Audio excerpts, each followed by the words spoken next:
I think उसे कोई और कर नहीं सकता, but I am just being greedy. मैं ये कि काश मेरे ऊपर भी फिल्माया गया था।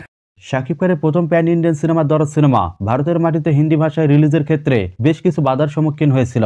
অনেক বলিউড তারকাই চাননি শাকিব খানের এই সিনেমা হিন্দি ভাষায় তাদের অঞ্চলগুলোতে রিলিজ পেয়ে যাক। এর কারণ হিসেবে অনেকেই ধারণা করেছিলেন হয়তো সুপারস্টার শাকিব খান বলিউডে হিন্দি ভাষায় প্রবেশ করলে এতে অনেক বলিউড হিরোর সমস্যা হতে পারে, কারণ বর্তমান সময় মেগাস্টার শাকিব খান নিজের অভিনয় দক্ষতার মাধ্যমে দেশ পেরিয়ে দেশের বাইরে সকল ভক্ত অনুসারীদের মন জয় করছেন। আর যদি শাকিব খানের দরদ সিনেমা হিন্দি ভাষায় পুরো ভারতে রিলিজ দেওয়া হয় তাহলে বলিউডে ভালো একটি জায়গা করে নিতে পারবে বাংলাদেশের এই মেগাস্টার।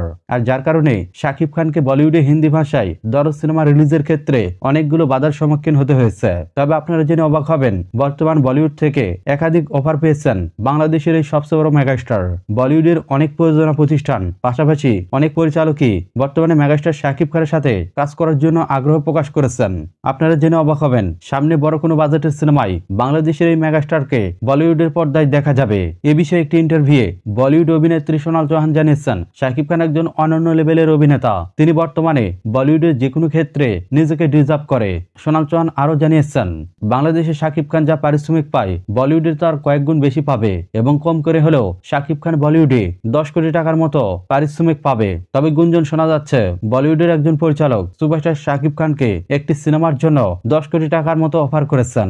এখন দেখার বিষয় শেষ পর্যন্ত মেগাস্টার শাকিব খানকে বলিউডের কোন চরিত্রে বড় পর্দায় দেখা যায়।